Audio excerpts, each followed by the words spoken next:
मग पूर्वीच्या मायला जातं वाढायच्या सावत्या, आता बीपी शुगरच्या गोळ्या कोणालाच नव्हत्या. आता गिरणीचं पीठ खाऊन कोणालाच लागणं सुख, हातपाय दुखत येतं सांगता येईना दुख. मग लेक आईला नाही सोडायची, ती सासरी जाताना रडायची. मग लेक गाडीत बसायची, आई पादरान डोळे पुसायची.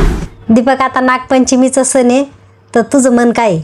माझं मन असं आहे की नागपंचमी या सणानिमित्त तुम्ही अशी कविता घ्यावा की जुनं सासर आणि माहेर दोन्ही सुद्धा अगदी हृदयापासून डोळ्यासमोर यावा.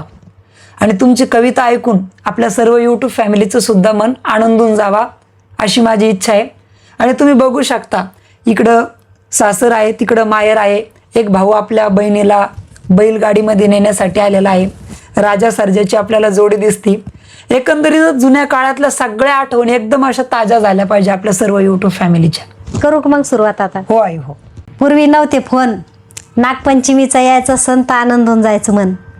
पूर्वीच्या माता मावल्या सासरवासनी राहायच्या आणि भाऊ येईन मुरळी तर खूपच वाट पाहायच्या. संपली नाही, अजून तर आता शिकाता सुरुवात झाली. सुरुवात झाली म्हणजे खूप मोठी कविता आहे का? जुन्या आठवणी जरा दिसायच्या म्हणल्यावरती एवढ्या लवकर कशी संपन? नाही. तर मग मी काय करतो, तुमची सर्व कविता यूट्यूब फॅमिली सारखी समोर जाऊन ऐकतो. ठीक आहे? चालेल. ठीक आहे. पूर्वी नव्हते फोन, नागरपंचमीचा आला सण तर आनंदून जायचं मन.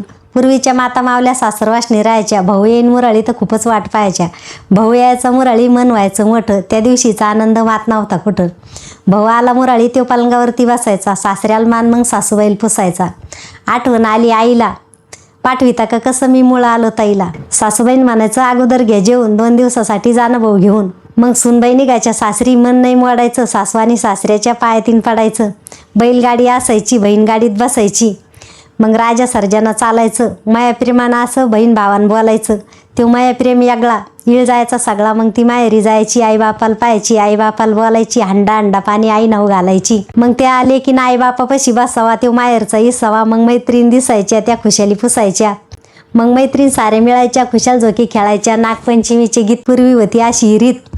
मग गुळाया घ्यायच्या, वारुळाला जायच्या, सुंदर गाणे गायच्या, हाताला हात धरायच्या, वारुळाभोवती फिरायच्या, हळद कुंकू वायाच्या, पतीचे नाव घ्यायच्या, नागरायाला नमस्कार करायच्या, मग मागं फिरायच्या. मग आई मनावर धरायची, पुरणपोळी करायची, त्या पोळीवरचं तूप, जेवण व्हायचं खूप. कसं सांगावं बाई त्या माहेरचं सुख. पूर्वी असं सारं राहायचं, सासरचं मुळे यायचं.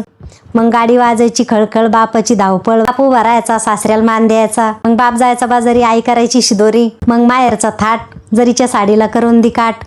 आई बापाच मन मोठं, लेक लावायची वाट. मग लेक आईला नाही सोडायची, ती सासरी जाताना रडायची. मग लेक गाडीत बसायची, आई पादरान डोळे पुसायची. तिला माहेरची आठवणी दाट, उठावं लागतं पाठ.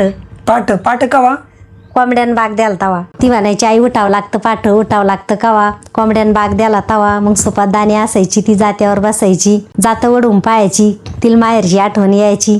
मग ती माहेर आणि सासरची अशा सुंदर वव्या गायची. मग पूर्वीच्या मायला जातं वाढायच्या सावत्या, आता बीपी शुगरच्या गोळ्या कोणालाच नव्हत्या. आता गिरणीचं पीठ खाऊन कोणालाच लागणं सुख, हातपाय दुखत येतं सांगता येईना दुख. सुनबाई घरात राहत्या आणि दुखत म्हणे सासूबाई 2-2 पोळ्या खात्या. त्या म्हणे गोळ्या राहत्या लय, उपाशी कसं राहत्या.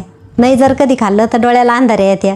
पूर्वी अशी कानी घडली, दीपक म्हणे आई कविता कधी जोडली. सुचली मला आणि नागरपंचमीच्या सणानिमित्त सांगत होते तुला.